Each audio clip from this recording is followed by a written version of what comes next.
যৌনকর্মী যারা আছে, আমি একটা সাক্ষাৎকার পেয়েছিলাম এই গোয়ালন্দ ঘাটের। এই মেয়েটা দুর্ভাগ্যের কারণে সেখানে যে পড়েছে, কি নির্যাতন তার উপরে 8 বছর চলছে। এক দিন 8, 10, 15, 20 জন করে তার ইউজ করে, ব্যবহার করে, কিন্তু কাঙ্ক্ষিত মানের টাকা পয়সা তার দেয় না। তার তো এমনিতেই কষ্ট, আরো বিভিন্ন মেডিকেলের যে সমস্ত বিষয়গুলো আছে ওগুলো নিচে নামলাম না, সবগুলো থেকে তারা আপনি কষ্ট দিচ্ছেন, বঞ্চিত করছেন। তার একটা পেশা হলো, আর আপনি তাকে শ্রমের মর্যাদা দেওয়ার জন্য উঠে পড়ে লেগেছেন। আমার মনে হয় তাদেরকে শ্রমের মর্যাদা না দিয়ে আপনি নিজে ওই শ্রমের মর্যাদা নেন।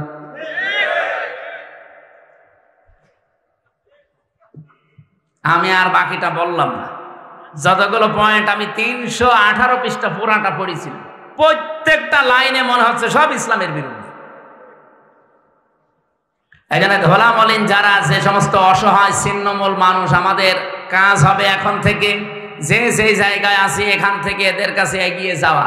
সুম্মা কানা মিনাল্লাযীনা আমানু ওয়া তাওয়াসাউ বিস-সাবরি ওয়া তাওয়াসাউ বিল মারহামা। এরপরে যারা ঈমান আনতে পারে, ঈমানের যে 4টা শর্ত আছে এগুলো মেনে যারা ঈমান আনে, আর যারা সবর, ধৈর্য এগুলো নিজেরা ধরে এবং উপদেশ দেয়।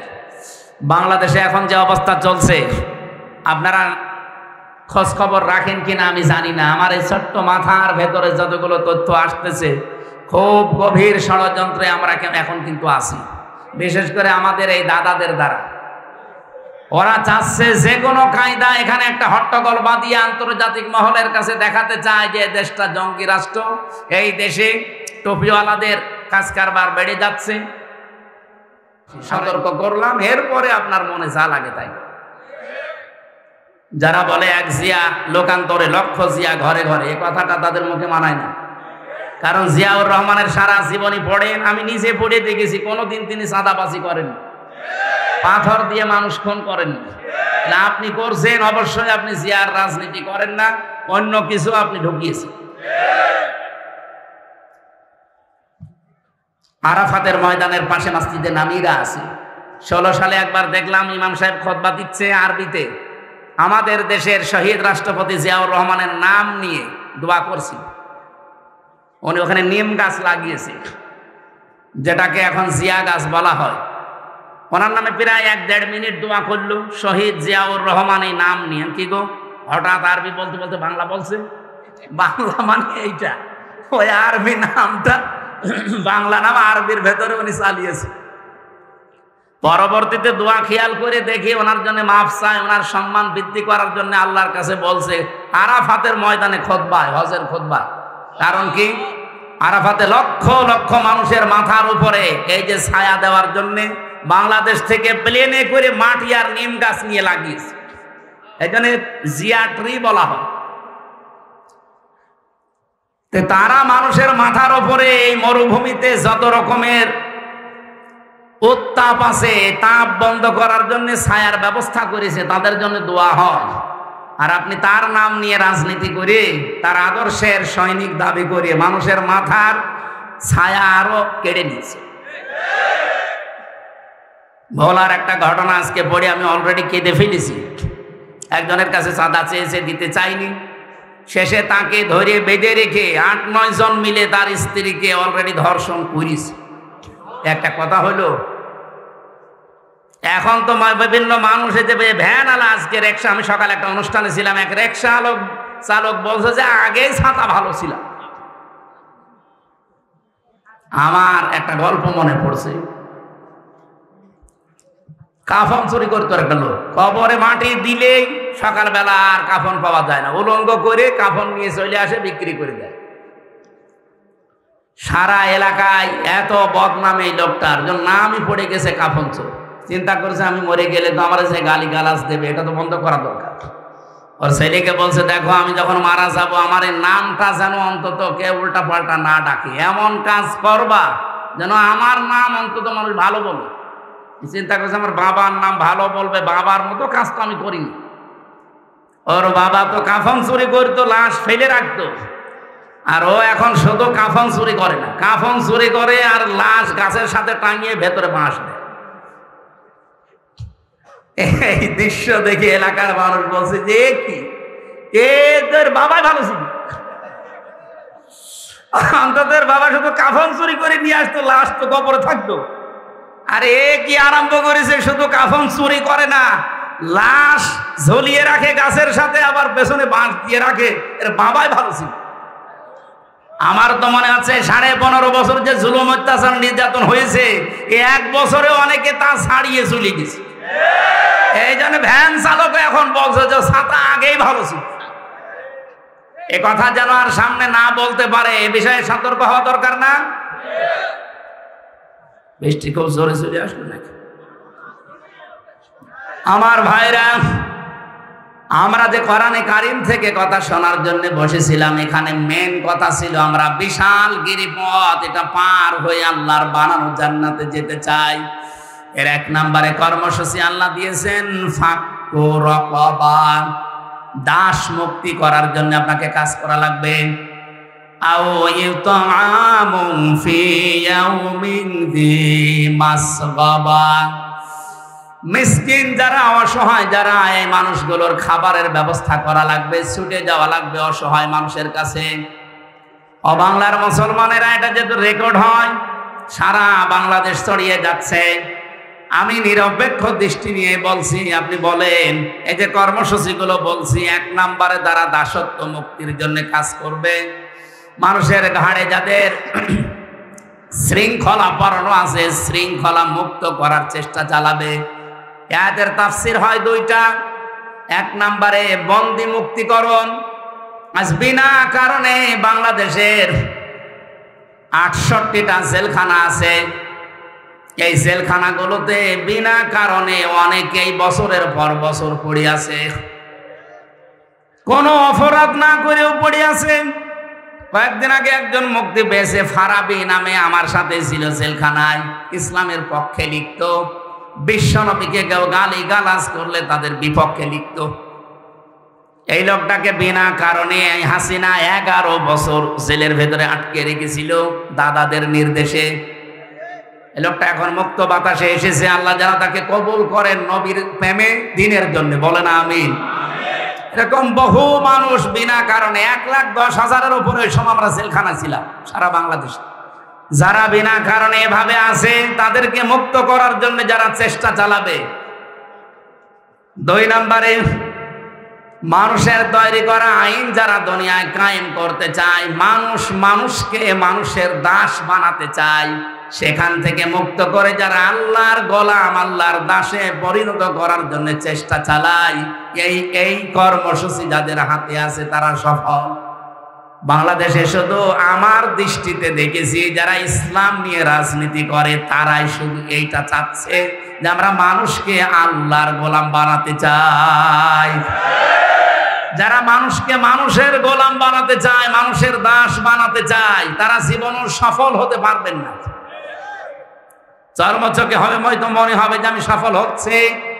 কোরআন বলছে না, যারা মানুষকে মানুষের দাসত্ব থেকে মুক্ত করতে চায়, চেষ্টা করে, তারা সফল হবে। এই হিসাবে তালিকা করলে আমি এখন দেখতে পাচ্ছি, আমি একেবারে সরাসরি বলছি, বাংলাদেশ জামাত ইসলামী এটা চাই। হাদিস পড়ছিলাম আজকে আসার সময়, হযরত ইবনে ওমর থেকে বর্ণিত, ফাত্তাবিউস সিরাতাল আযম ইলা আখিরিল হাদিস, রাহু তিরমিজি। ইবনে ওমর রাদিয়াল্লাহু তাআলা আনহু বলেন, যাদের দ্বারা তাড়াতাড়ি ইসলাম প্রতিষ্ঠা করা তোমার এলাকায় সম্ভব হয়, তুমি খুব দ্রুত তাদেরকে সমর্থন জানাও, ইত্তেবা করো, অনুসরণ করো। বাংলাদেশে 73টা দলের ভেতরে আপনি বলেন তো, এই মুহূর্তে দেশ ছেড়ে দিলে ইউনিয়ন থেকে সংসদ পর্যন্ত, আন্তর্জাতিক মহল পর্যন্ত চালাতে পারে এই দেশে যত দল আছে, আমার দৃষ্টিতে আমি দেখেছি জামাত ইসলামী। আপনার কাছে যাই মনে হোক, এটা আমি পেয়েছি। ইউনিয়ন থেকে আন্তর্জাতিক মহল পর্যন্ত প্রত্যেকটা জায়গা, অন্যান্য দলও পারবে, কিন্তু এরা আমি নিজে মিশে দেখলাম যে পারছে এবং পারার কথা। যদিও এখনো পর্যন্ত এদের সবকিছু হাতের আয়ত্তে এখনো দেওয়া হয়নি, এখনো দিগন্ত টিভি খুলে দেওয়া হয়নি, এখনো ইসলামিক টিভি খুলে দেওয়া হয়নি। এই কথা বলেন না কেন? অথচ আমরা দেখলাম 1 বছর 1 মাসের ভেতরে সময় টিভি ঠিক চলছে, শুধু হাত বদল হয়েছে। 71 টিভি ঠিক চলছে কিন্তু হাত বদল হয়েছে। ডিবিসি ঠিক চলছে, হাত বদল হয়েছে। আর টিভি ঠিক চলছে, হাত বদল হয়েছে। এগুলো যদি সব হাত বদল হয়ে চলতে পারে, দিগন্ত টেলিভিশন, ইসলামিক টেলিভিশন কি হয়েছে? এগুলো চলতে পারে না। মিডিয়া এত শক্তিশালী আপনি জানেন। একটা মিথ্যা কথা 10 বার বললে অনেকে সত্য মনে করে, আর ওরা ওই সমস্ত টিভি চ্যানেল দিয়ে একটা মিথ্যা কথাকে 100 বার প্রচার করে, এ দেশের মানুষ মনে করে না এটাই সত্য। আমরা জোর দাবি জানাচ্ছি, যারা দায়িত্বে আছেন, আমরা দিগন্ত এবং ইসলামিক টিভি খুব তাড়াতাড়ি সম্প্রসারণ চাই। এটা চান না? ওয়া'ইদ্দু লাহুম মাসতাতা'তুম মিন কুওয়াতি ওয়া মির রিবাতিল খায়ল। হে নবী, এই পৃথিবীতে ইসলাম ধ্বংস করার জন্য ওরা যেটা কাজে লাগায় ওটা উল্টিয়ে ইসলামের পক্ষে কাজে লাগাবে। আজ পৃথিবীতে সবচাইতে বেশি ইসলামের বিপক্ষে কাজ করছে এই মিডিয়া। এই কথা বলেন না কেন? আপনি দেখছেন না, একটা মিথ্যা কথাকে 10 বার প্রচার করে, মানুষ মনে করে না এ সত্য, হলেও হতে পারে। আমাকে 3 বছর আটকিয়ে রাখার পেছনে এই মিডিয়ার কারসাজি ছিল। ওরা উল্টা পাল্টা করে কাটছাট করে 1.5 ঘন্টা 2 ঘন্টার আলোচনা 2-3 মিনিট 1.5 মিনিট ছেড়ে দেয়। আগের কথা নেই, পরের কথা নেই। আমার রিমান্ডে শুধু ওইটাই শুনিয়েছি, এখানে পেশাব করিবেন, না করিলে 50 টাকা জরিমানা। কমা দেওয়ার কথা, আর ওরা দেয় কোথায়? এই জন্য মিডিয়ায় যারা কাজ করছেন তাদের আরো অ্যাক্টিভ হওয়া লাগবে, কারণ এটা ইবাদত। আপনাকে এই ক্যামেরা ভিডিও আপনাকে জাহান্নামে নিয়ে যাবে, এইটাই আপনাকে জান্নাতে নিয়ে যাবে যদি আপনি ওই মানের কাজ করেন। কথা বলেন। নুন আল কলামি ওয়া মা ইয়াসতুরুন। আল্লাহ বলেন কলমের কসম, এটা একটা কলম। এটা কলম না? কলম দিয়ে লেখকরা যা লেখে, ওই লিখিত জিনিসের আল্লাহ কসম দিয়েছে। সুতরাং উল্টা পাল্টা লিখে যাবেন মানুষের বিরুদ্ধে। সাত গায়ে জারিয়া যেমন আছে, গোনায় জারিয়াও আছে। অনেকে খালি সাত গায়ে জারিয়া শুনে পেয়ে আনন্দে থাকে, তো সাত গায়ে জারিয়া। আরে ভাই, গোনায় জারিয়া আছে, ওইটা আপনার কোন বাবা নেবে? এ বাংলাদেশে বহু মানুষ সাত গায়ে জারিয়া না করে আজ অনেকে গোনায় জারিয়া করে যাচ্ছে। এমন এমন কথা লিখে যায় একটা মানুষের, একটা দলের বিপক্ষে, যেই কাজ যেই কথা ওই লোকটা ওই দলের ভেতরে নেই। আন্দাজে আপনি এগুলো ছড়িয়ে যদি কালার করার চেষ্টা করেন, আপনি হয়তো মরে যাবেন আর 50 বছর পর, কিন্তু আপনার এই মিথ্যা লিখিত বই, মিথ্যা লিখিত পত্রিকা একই মরে যাবে। যতদিন থাকবে টিকে, আপনার কবরে ফ্ল্যাক্সি লোড হয়ে এগুলো সব, এই গোনাগুলো যেতে থাকবে। আপনি হয়তো মারা যাওয়ার সময় 50 মন গোনা নিয়ে মরে গিয়েছিলেন। কিয়ামতে যখন উঠবেন, আপনার আমল নামায় দেখবেন 50,000 মন গোনা জমা হয়ে আছে। এরকম পাগল দেশে নেই? ওই যে ফজু পাগল একটা আছে আন্দাজে। আমার মনে হয় ওরে বাইরে রাখলে দেশের ক্ষতি হবে, ওরে আমার পাবনায় পাঠানো দরকার। যারা আছেন কিশোরগঞ্জে, ধৈর্য বেঁধে ওরে পাবনায় পাঠান। আমরা দরকার হয় কুকুর মারা ইঞ্জেকশন দিয়ে দিই, পড়ে থাক। তাছাড়া যত কথা বলে, আমরা 100 কথা বললে 98টা মিথ্যা কথা, আর সব আলেমদের বিরুদ্ধে। ওর কি জন্মই হয়েছে আলেমদের বিরোধিতা করার জন্য নাকি? যারা আমাদের উচিত, মানুষকে যারা মানুষের দাসত্ব থেকে মুক্ত করে আল্লাহর দাস বানাতে চায়, আপনি সেই দলে যোগ দেন যাদের দ্বারা তাড়াতাড়ি ইসলাম কায়েম করার সম্ভাবনা বেশি। সেই দলে আসেন, আপনি সফল হতে পারবেন। এই আয়াত আর এই হাদিস আমি এখন বানালাম। বলেন বলেন।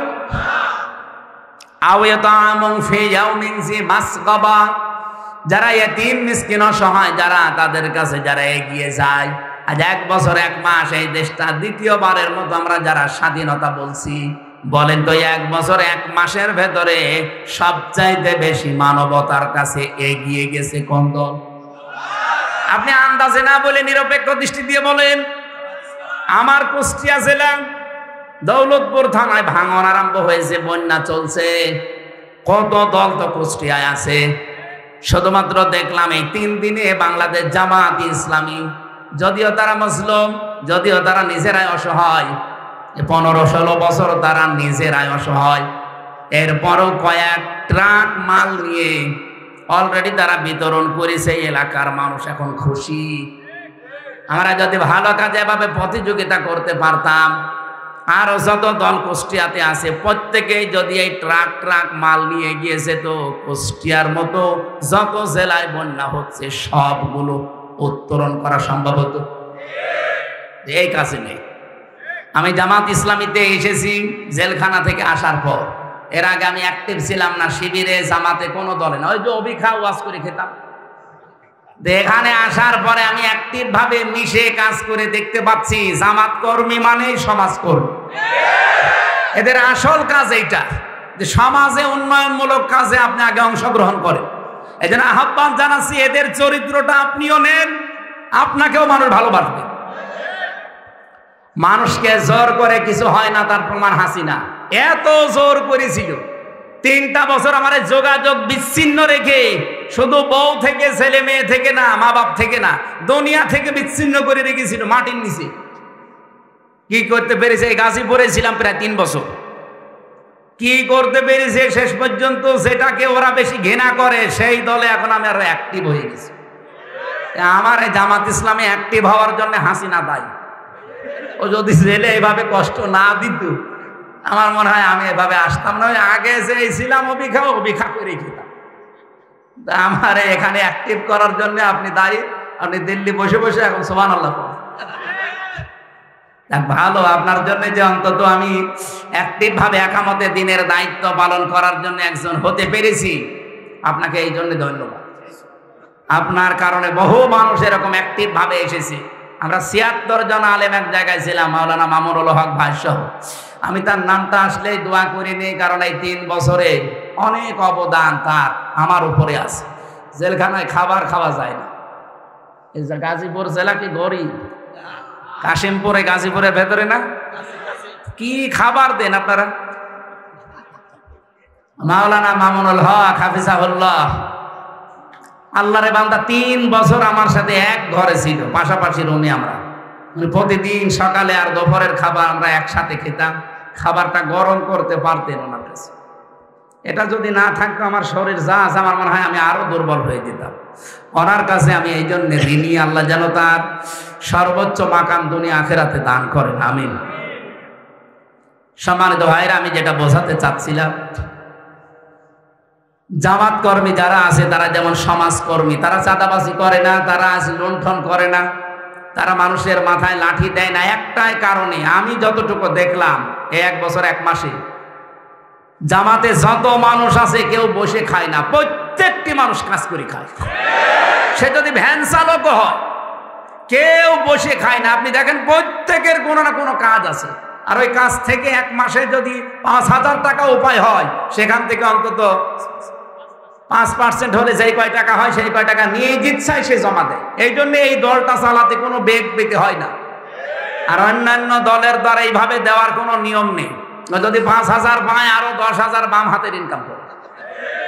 এই জন্য আহ্বান জানাচ্ছি, আমি নিজে বুঝেছি। এদেরকে দেখলাম এরা ফাক্কু রকাবা করতে চায়, এরা দাসত্ব মুক্ত করতে চায় মানুষকে, মানুষের দাস থেকে আল্লাহর দাস বানাতে চায়।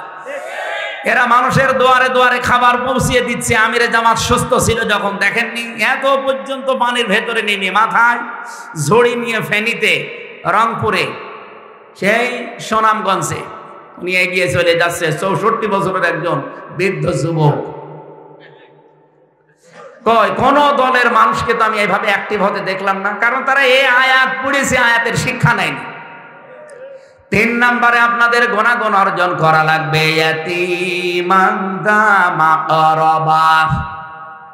এখানে শব্দের দিকে খেয়াল করেছেন, নিকট আত্মীয়র ভেতরে যারা ইয়েতিম, অসহায়, এই মানুষগুলোর দায়িত্ব নেওয়া লাগবে, খোঁজ খবর নেওয়া লাগবে। আমরা অনেকেই চাই মন থেকে, এটা বললে যদিও মা বোনেরা আমাকে খারাপ বলে, আমি তাও বলছি, অধিকাংশ পরিবারে আজ আমরা আমাদের নিজের নিকট আত্মীয় যারা যারা একটু দুর্বল, অসহায়, তাদের হকগুলো আদায় করতে পারি না, শুধু আমার বউর কারণে। আমার বউ না, অন্যের বউ। আমারটা বলে আমি মায়ের খাবো, এটা রেকর্ড হচ্ছে। সম্মানিত মা বোনেরা, আপনারা যেখানে যেখানে বসে আছেন, রেকর্ড শুনতেছেন, কি করবেন? আপনি নাই 200 বছর হায়াত পেলেন, আপনার স্বামীর যে সম্পদ হচ্ছে আরো 10 গুণ বৃদ্ধি হলো। আপনি আরামে খেলেন, সন্তান জন্ম দিলেন, পেশাব পায়খানা করে শেষ করে কবরে চলে গেলেন, কি হবে বলেন? খাদিজাতুল কুবরা রাদিয়াল্লাহু তাআলা আনহা, উনি নবীজি নবুয়ত পেয়ে যখন আসলেন, যে 5টা সার্টিফিকেট দিয়েছিলেন, আপনি দিতে পারেন না। আপনি দিতে পারেন না কারণ আপনার কারণেই যে স্বামীগুলো আমরা আছি এই কাজগুলো করতে পারি না। খাদিজাতুল কুবরা ওই সময় বলেছিলেন, আবুল কাসেম, কাল্লা ওয়াল্লাহি লা ইখজিকাল্লাহু আবাদান ইন্নাকা লা তাসিলুর রাহিমা। হে আবুল কাসেম, কখনোই কোন জিন ভূত পরি আপনাকে ভয় দেখাতে পারে না, কারণ আপনি নিকট আত্মীয় যারা, রক্তের সম্পর্ক যারা, তাদের সাথে সম্পর্ক ঠিক রাখেন। তাহলে মানুষের ভেতরে ভয় দূর করার জন্য, আজ অনেকে জিনের ভয়, ভূতের ভয় পায়, এ ভয় দূর করার জন্য মাস্ট বি নিকট আত্মীয় স্বজনের খোঁজ খবর রাখা লাগবে। হাদিস হচ্ছে, নবীজি বলেন, কোন স্ত্রী যদি চায় যে আমার স্বামী আরো বেশি দিন বেঁচে থাক, আমার স্বামীর হায়াত, সম্পদ, ইজ্জত, দুনিয়ার মর্যাদা আরো বেড়ে যাক, ওই স্ত্রীর উচিত তার স্বামীকে যেন মাঝে মাঝে বলে, স্বামী যা করো অন্তত নিকট আত্মীয় স্বজন, রক্তের সম্পর্ক সাথে সাথে সাথে আছে, এগুলো আরো দৃঢ় করো। আপনি নিজের মন থেকে বলেন তো, এরকম স্ত্রী এখন কম না বেশি? কম। অধিকাংশ স্ত্রী চাই না আমি আমার ভাইয়ের হকগুলো আদায় করি, আমার বোনের হকগুলো আদায় করি, আমার ফুফু, আমার চাচা, এগুলোর হক আমি আদায় করি, পুঙ্খানুপুঙ্খানু ওরা চাই না। আপনার সাহায্য না পেলে এগুলো আমি 100 ভাগ পারবো না। শেষে দেখা যাচ্ছে আস্তে আস্তে আমি মানসিক রোগী হয়ে যাব।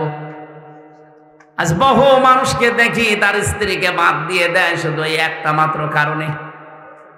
স্ত্রী নিজের দিকে খুব ভালো টানে, নিজের মা বাবা, নিজের ভাই, নিজের বোন, ওইগুলো আসলে স্বামীকে দিয়ে পাগল হয়ে যায়। আর স্বামীর পক্ষ থেকে কেউ আসলে ওর মনই পাওয়া যায় না। এরকম বউ আছে? কার হাত তোলেন তো, বলেন।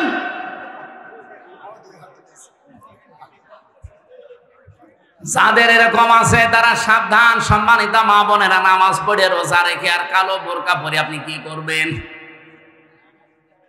আপনি তো রক্তের সম্পর্কগুলো আরো দৃঢ় করার জন্য ছাড় দিয়ে হলেও চেষ্টা করবেন। সফল আমাকে দেখতে চান, এইভাবে আমাকে সফলতায় পৌঁছিয়ে দেন। আও মিসকিনান যা মাতরবা, তরব থেকে এসেছে। তরব মানে ধোলা মলিন, ধোলা বালি। যারা ধোলা মলিন পথে ঘাটে, স্টেশনে, বাস স্ট্যান্ডে, রাস্তাঘাটে যারা ধোলা মলিন অবস্থায় থাকে, এই মানুষগুলোর যারা ছিন্ন বিচ্ছিন্ন, যারা ছিন্নমূল বলা হয়, এদের কাছে যারা এগিয়ে যায়, এদের মাথায় অন্তত একটু হাত বুলিয়ে দেয়, শান্তির পরশ পেয়ে এই মানুষগুলো একটা তৃপ্তির হাসি দেয়। নবীজি জানিয়েছেন, একটা এতিমের মুখের এই তৃপ্তির হাসি আল্লাহর আরশ পর্যন্ত তোমার উপরে খুশি হয়ে যায়। আপনি 20 তলা বিল্ডিং বানিয়েছেন, সেই রকম বিউটিফাই করে জাঁকজমকপূর্ণ একেবারে একত পাথর দিয়ে, বিভিন্ন মার্বেল পাথর নিয়ে এসে কাবায় যে পাথর সাজানো আছে ওই পাথর দিয়ে আপনি বানিয়েছেন। এই 20 তলা বিল্ডিং এর মূল্য আল্লাহর কাছে যত না বেশি, একটা ছিন্নমূল ধলাবালি মলিন অবস্থায় যারা বিভিন্ন জায়গায় আছে, এরকম অসহায় মানুষের পাশে যদি কেউ ছুটে যায় আর তাকে যদি হাসি দেখতে পাওয়ার জন্য চেষ্টা চালায়, ওই লোকটার প্রতি আল্লাহর আরশ পর্যন্ত খুশি হয়ে যায়। বলেন তো, এই কর্মসূচিটা বাংলাদেশে 73টা দল আজ কাজ করছে। আমি তো নিজে দেখতে পাচ্ছি কারা নিয়েছে। যারা নিয়েছে কান খাড়া করে শোনেন, কোরআন হাতে নিয়ে বলছি, আপনারা সফল হবেন। আল্লাহর কসম, আপনারা সফল হবেন যারা মানুষকে ধোলা মলিন এই অসহায় ছিন্নমূল মানুষের কাছে আজ এগিয়ে যাচ্ছে। কমিশন বানাতে দিয়েছিল সরকার নারীদেরকে। আমার তো চেহারা দেখে মনে হচ্ছিল না যে এরা নারী। নারী কমিশনে যে কয়েকজন ছিল আপনি তাকিয়ে দেখেছে নাকি মহিলা না পুরুষ বোঝা যায়? কোরআনের 13টা আয়াত ভুল ধরিস, 26টা হাদিস তারা ভুল ধরিস। আমার ভাইরা, আমি যে কথা এখান থেকে নিয়ে আসতে চাই, আপনি নারী কমিশনে বসে এই জায়গায় যদি কোরআনে কারিমের এই নির্দেশগুলো নিজে পালন করে 92% মুসলমানের দেশে বাস্তবায়নের জন্য ডক্টর মোহাম্মদ ইউনূসকে আপনারা চেষ্টা চালাতেন, আজ যে কথাগুলো উঠতেছে আলেমদের পক্ষ থেকে, একটা কথাও আলেমরা এদেশে বলতো না, মুসলমানেরা বলতো না, আর আপনাদের পক্ষে থাকতো, আপনি কি করলেন? যৌনকর্মী যারা আছে তাদেরকেও নাকি শ্রমিকের মর্যাদা দেওয়া লাগবে। একটা কথা বলি, তার সারাটা জীবন নির্যাতিত যৌনকর্মী যারা আছে, আমি একটা সাক্ষাৎকার পেয়েছিলাম এই গোয়ালন্দ ঘাটের, এই মেয়েটা দুর্ভাগ্যের কারণে সেখানে যে পড়েছে, কি নির্যাতন তার উপরে 8 বছর চলছে। এক দিন 8, 10, 15, 20 জন করে তার ইউজ করে, ব্যবহার করে, কিন্তু কাঙ্ক্ষিত মানের টাকা পয়সা তার দেয় না। তার তো এমনিতেই কষ্ট, আরো বিভিন্ন মেডিকেলের যে সমস্ত বিষয়গুলো আছে ওগুলো নিচে নামলাম না, সবগুলো থেকে তারা আপনি কষ্ট দিচ্ছেন, বঞ্চিত করছেন। তার একটা পেশা হলো, আর আপনি তাকে শ্রমের মর্যাদা দেওয়ার জন্য উঠে পড়ে লেগেছেন। আমার মনে হয় তাদেরকে শ্রমের মর্যাদা না দিয়ে আপনি নিজে ওই শ্রমের মর্যাদা নেন।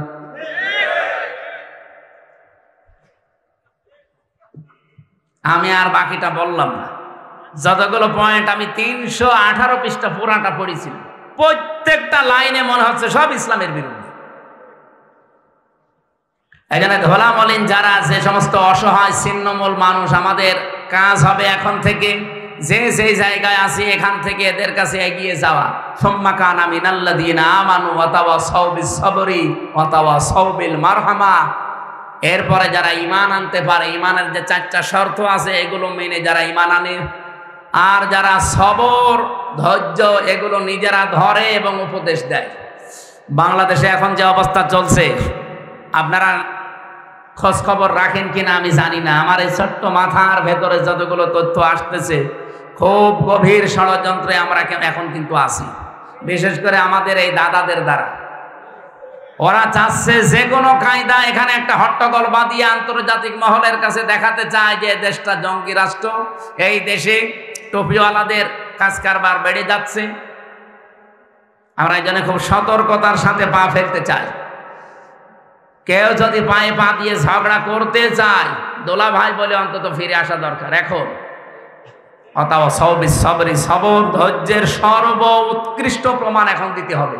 ওয়াতাওয়াসাউ বিল মারহামা, একে অপরকে রহম, এই যে রহম ছাড়া এখন আর উপায় নেই। আল্লাহ রাব্বুল আলামিন যে গুণাগুণগুলো কোরআনে সূরা বালাদের 11 থেকে 16 নম্বর আয়াতে দিলেন, এগুলো যারা পালন করতে পারে, রব্বুল আলামিন জানিয়েছেন উলাইকা আসহাবুল মাইমানা, এরাই হচ্ছে সৌভাগ্যশালী ডানপন্থী, এরা জান্নাতি। বলেন আমিন। হাদিস পড়েছিলাম, খায়রুন নাস মান ইয়ানফাউন নাস, উত্তম মানুষ ওইটা যার দ্বারা মানুষের উপকার হচ্ছে এবং হবে। নবীজি ইয়ানফাউ দিয়েছেন, এটা মজারে, বর্তমান ভবিষ্যৎ, প্রেজেন্ট ফিউচার। আল্লাহর নবী কিন্তু খায়রুন নাস মান ইয়ানফাউল মুসলিমিন দেননি, যে মুসলমানের যারা উপকার করছে করবে তারা উত্তম মানুষ আল্লাহর কাছে না। নাস আছে, হিন্দু, বৌদ্ধ, খ্রিস্টান, মুসলমান যেই হোক, মানুষ যারা তাদের উপকার করবেন, তাদেরকে নিরাপত্তায় থাকার ব্যবস্থা করবেন, আপনি আল্লাহর কাছে উত্তম মানুষ। কালকে রাত 11টার দিকে আমার ঘরে একজন হিন্দু এসেছিল, আমি মনে করলাম যে মুসলমান হওয়ার জন্য এসেছে, না, এসে আমার একটা ভিডিও দেখাচ্ছে। কি ভাই নাম জিজ্ঞাসা করলাম, বলছে বিনোদ কুমার আগরওয়ালা, অনেক ধনী মানুষ কুষ্টিয়াতে। কি কি জন্য এসেছে নাম শুনে আমি এবার বুঝলাম যে ও আমার ধর্মের না, অন্য ধর্মের। আমার বলছে হুজুর আমি মুসলমান হওয়ার জন্য আসিনি, আমি একটা ভিডিও দেখাতে চাই। সেদিন যে হিন্দু, বৌদ্ধ, খ্রিস্টান এদের সাথে একটা আলোচনা ছিল, সেখানে বলেছিলাম যে ইসলাম যদি দেশে আসে তাহলে আমরা যেভাবে নিরাপত্তায় আছি, নিরাপদে আছি, ওনারা অনেকগুলো কথা আমাকে শোনালি যে আমরা এই ঝামেলায় আছে এই 15 বছরে সংখ্যালঘু হওয়ার কারণে। অভয় দিয়েছিলাম যদি ইসলাম দেশে আসে একবার শুধু, আমরা যেভাবে নিরাপত্তায় আছি আমাদের চাইতে কমপক্ষে 10 গুণ বেশি নিরাপত্তায় থাকবে। আমির জামাত ঘোষণা দেয়নি দেশে মসজিদ যদি পাহারা দেওয়া না লাগে মন্দিরও পাহারা দেওয়া লাগবে না? বলেন বলেন।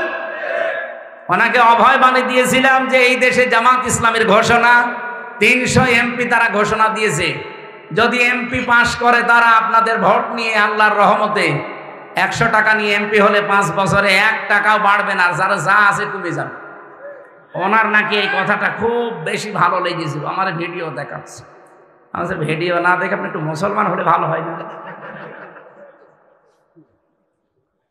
আমরা শুধু মুখে বলা আমিরে জামাতের ঘোষণা শেষ করেই না, আমরা এটা কাজে দেখাতে চাই। আর দেশে আমি সারা বাংলাদেশ তো ঘুরছি, আমি দেখতে পাচ্ছি যে জোয়ার এবার উঠেছে। আমার মনে হয় এই জোয়ারে এবার ইসলামকে সংসদ পর্যন্ত নিয়ে যেতে পারে। আর একবার যদি নিয়ে যায় না, কিয়ামত পর্যন্ত ইসলামের হাত থেকে দেশ আর কেউ নিতে পারবে না, সে যত বড় ষড়যন্ত্র করুক না কেন। আমরা এবার একটু দেখানোর সুযোগ পেয়েছি, দল মত নির্বিশেষে ইসলাম যারা মানে। আগে একটা কথা ছিল যে 2 জন ইংরেজি শিক্ষিত মানুষ এক জায়গায় থাকতে পারলে টুপিওয়ালা 2 জন এক জায়গায় থাকতে পারে না, কিন্তু এটা ভুল প্রমাণ হয়েছে। এবার সব টুপিওয়ালা প্রায় এক জায়গায় এসে গেছে, কয়েকটা ছিঁড়া ছোটা বাদ দিয়ে। ওগুলো হুজুর না, ওগুলো খেজুর, ওগুলো ওলামা লীগের মতো, বালাম বিন বাওরার মতো, ফরিদ উদ্দিন মাসুদের মতো। ওগুলো আলেম বললে গোনা হবে, আলেম নামে ওগুলো জালেম। এই জন্য দেখতেছি এখন সব যেহেতু